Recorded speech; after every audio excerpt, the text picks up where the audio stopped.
para mim e para a tua vida. E semeou Isaque naquela mesma terra, e colheu naquele mesmo ano, sem medidas, porque o Senhor o abençoava. Vamos repetir? E semeou Isaque naquela mesma terra, e colheu naquele mesmo ano, sem medidas, porque o Senhor o abençoava. Vamos orar? Soberano Deus eterno Pai. Pai amado, Pai querido, eis aí a tua palavra que será ministrada. Até aqui fui eu que li, fui eu que falei. Lhe peço que agora, daqui em diante, não seja mais eu, mas seja o teu Espírito Santo a falar conosco através dos meus lábios. Senhor, em nome de Jesus, que eu diminua e que o Senhor cresça, que eu desapareça e o Senhor apareça, que o teu nome mais uma vez venha a ser glorificado nesta casa. Casa é essa chamada casa de oração. Visita o nosso coração. Não permita que nada nem ninguém venha tirar a nossa atenção e o nosso foco. Senhor, que nossos ouvidos venham estar ainda mais sensíveis a ouvir a tua voz nessa noite. Assim eu te oro e te agradeço no nome de Jesus. Amém? Você pode aplaudir ao Senhor, tomar o teu assento.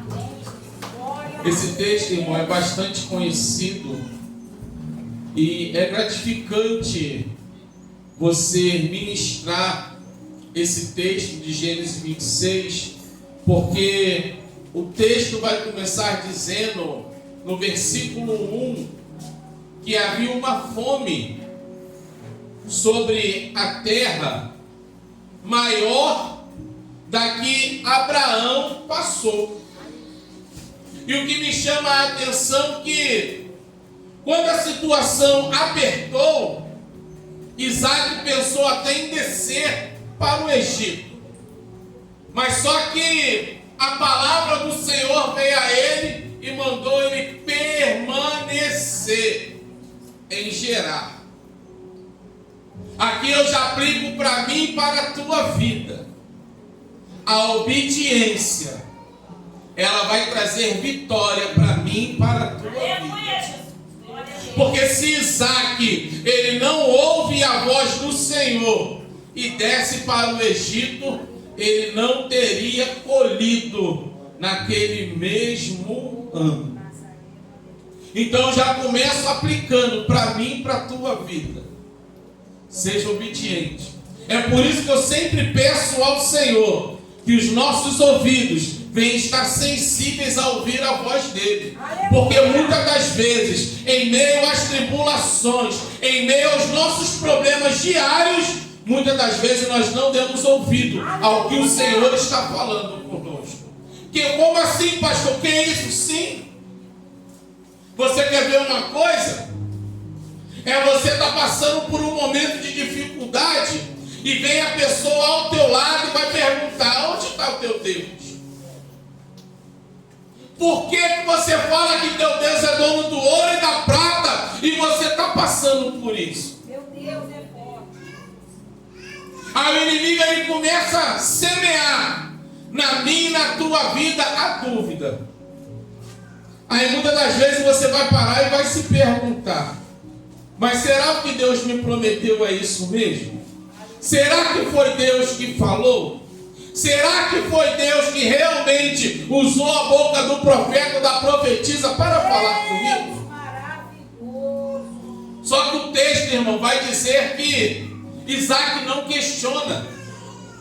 Havia uma fome sobre a terra. Não era uma fome só sobre um bairro, sobre uma cidade, um município, não. A Bíblia vai dizer que havia uma fome sobre a terra, maior do que as do tempo de Abraão, seu pai. E todos nós, irmãos, quando a situação aperta, a fome aperta, nós vamos querer correr para onde? nós achamos que tem recurso. Porque nós vamos ver no livro de Gênesis mesmo, nós vamos ver que a partir do capítulo 37, aonde José tem um sonho, e ali vai ter um sonho, vai contar o sonho, vai ser preso, mas vai chegar o momento da sua exaltação, e o Egito vai ser uma potência, irmãos, porque vai haver uma fome sobre a terra, e todos vão para o Egito comprar alimento. Você conhece a história? Só que aqui está havendo uma fome, e Isaac ele deseja. O desejar, irmão, não é pecado. Você desejar ter uma vida próspera, você desejar ter uma casa melhor, você desejar algo melhor para a sua vida não é pecado, desde o momento que sejam coisas lícitas, para que você chegue até o propósito a qual Deus quer. Porque eu não posso desejar aquilo que eu sei que não agrada a Deus. Verdade, Jesus, aleluia. Aí sim é pecado. Eu não posso desejar aquilo que é ilícito para a minha vida.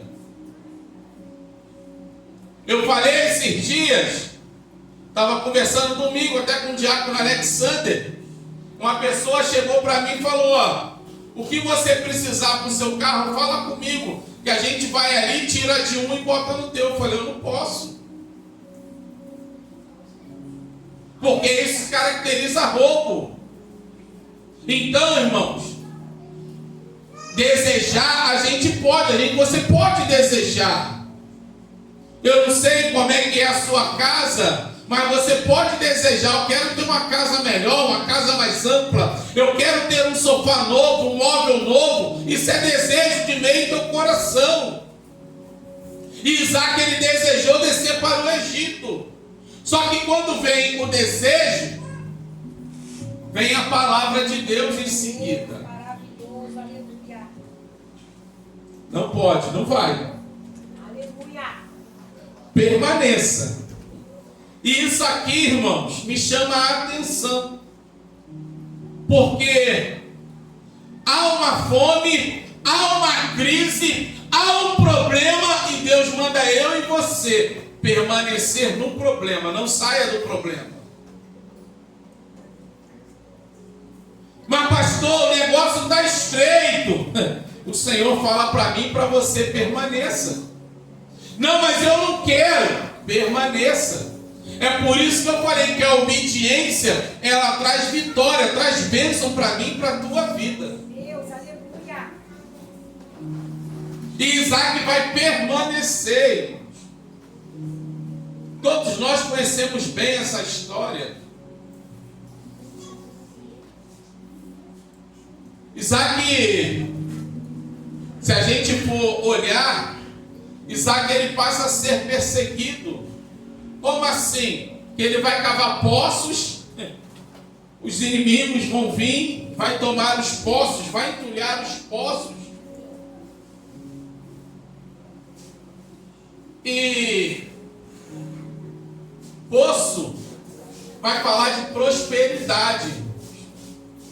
Como assim, pastor? Sim, porque você pode ficar um dia sem energia, mas um dia sem água o negócio é complicado.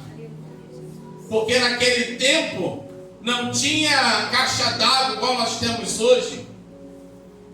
Naquele tempo nem energia elétrica tinha. Então água era essencial. Se você for estudar a história de Jó, Jó era um homem mais rico do Oriente, como a Bíblia vai dizer. E as propriedades de Jó, havia muitos, como nós chamamos hoje, de açudes, por causa para alimentar os seus animais. E através de alimentar os seus animais, a água serve para regar a terra, para a minha e a tua semente frutificar. Aleluia, Jesus. É por isso que o Salmo 126 vai dizer: aquele que vai chorando, semeando e chorando, voltará colhendo os seus modos. A minha lágrima e a tua lágrima, a palavra de Deus vai dizer que o anjo colhe, mas o salmista vai dizer que quando a gente vai semeando, chorando, nós vamos voltar sorrindo e colhendo os nossos modos. Aleluia. Por quê? É muito simples. Porque se você deixar a semente seca, ela não frutifica.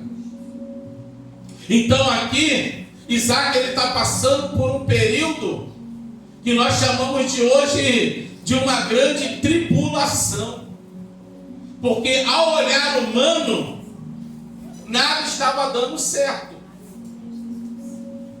Que isso já começa com a fome. O texto de Gênesis 26 já abre o primeiro versículo dizendo que havia fome. O segundo problema, Isaac queria fugir, Deus falou: não, permaneça. E às vezes é assim na minha e na tua vida, irmãos. É o filho que está atribulado e você, não, vai para lá. Deus está falando: não, mantém perto de você, mantém perto, fica pertinho, não bota para longe não, bota para perto. Por quê? Através de mim e de você, Deus vai trabalhar na vida daquele filho ou da filha que está te atribulando, que está atribulando. Aí já tem outro problema. Isaac cava poço e vê os inimigos e entulham os poços. Quando vai se falar de entulhar os poços, vai se dizer de querer apagar os meus e os teus sonhos, enterrar, como o nosso presbítero falou, os meus e os teus projetos. Aleluia. Essa é a estratégia do inimigo. Essa é a estratégia dele. De quê? Vê que você está indo no caminho certo, ele vai fazer de tudo para querer que eu e você não chegamos até lá. E ele vai começar a entulhar. O texto vai dizer que no verso de número 12, a qual nós lemos, que é o tema da campanha, que Isaac semeou naquela mesma terra. Uma terra a qual havia-se uma grande fome. A perspectiva não era que fosse colher, não era que iria dar bom, a perspectiva não era que iria dar certo, mas por ele ouvir a voz de Deus, por ele ser obediente a Deus, Deus fez prover. O que eu quero dizer para mim e para a tua vida nessa noite? O que Deus ele falou comigo e contigo nessa noite? Qual é a estratégia que Deus me deu e te deu? Qual foi a direção que Deus deu para cada um de nós nessa noite? É para permanecer ou é para ir para outra terra? O problema é que da outra terra, a Bíblia ela nos vai dar exemplo. Gênesis vai dizer que Abraão, quando Deus manda ele sair, ele vai levar o seu sobrinho Ló. E Ló vai olhar a planície, coisa linda, pastos verdejantes, bastante árvores. E ali vai chamar a atenção de Ló para aquele local. Só que o texto vai dizer que o ambiente não era agradável. Ele foi pela vista, foi sem direção de Deus, foi pela vista. E o texto vai dizer que ele acaba parando em Sodoma e Gomorra. A aparência, muitas das vezes, pode me atrair, te atrair. Não, mas ali está dando melhor do que aonde eu estou. Aquele trabalho me fizeram uma proposta, está pagando mais do que aonde eu estou. Cuidado.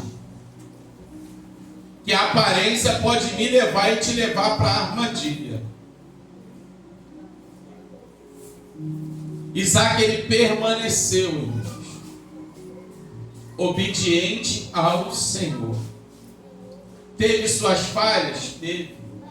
Teve seus erros? Teve. Mas ele foi obediente. O problema é que no dia de hoje nós queremos colher, mas não queremos semear. Gostamos de olhar a árvore do vizinho, que é mais frutosa do que a nossa, mas não sabemos o preço que o vizinho paga para manter a sua árvore frutosa. Como assim? Porque tem que regar, tem que cuidar, tem que podar. Não pode apenas semear e largar de mão. Não, tem que haver um cuidado, tem que haver um preparo. O problema é que nós não queremos ter trabalho no século 21. Queremos que Deus, aquilo que é para mim e você fazer, nós queremos que Deus faça também. Aquilo que é cabível a mim e a você, nós queremos botar na conta de Deus. Não, Deus, vai lá. E não é assim. Isaac, ele permanece fiel à voz do Senhor. Aí gostamos muito quando ouvimos falar, ou nós mesmos falamos, né? Que naquele mesmo ano colheu 30, 60 e 100. Quando fala em 100, então, os nossos olhos brilham mais ainda. Mas o que eu e você temos feito? O que eu e você temos semeado? Porque a nossa vida, ela é uma semeadura. Tudo aquilo que eu semeio aqui nessa terra, eu vou colher. Se eu semear ingratidão, eu vou colher ingratidão. Se eu semear injustiça, eu vou colher injustiça. Aleluia. Se eu semear ódio, eu vou colher ódio. Então, o que eu e você temos semeado? E olha que a proporção é a mesma: 30, 60 e 100. Tanto para as coisas boas, como para as coisas ruins que nós semeamos. Aí muitas das vezes vamos falar: caramba, mas aquela pessoa não sai da prova. Mas o que ela semeou para entrar nessa prova? O que ele semeou para estar nessa prova? A proporção da nossa semeadura é a proporção da nossa colheita. Então, irmãos, nessa noite, escolha bem o que você vai semear.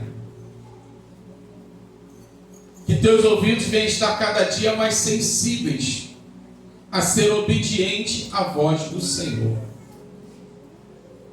Porque se Isaac não fosse obediente, ele não colheria naquele mesmo ano. Que nós possamos ficar com essa palavra. Convido a você a se colocar sobre os pés, vamos orar.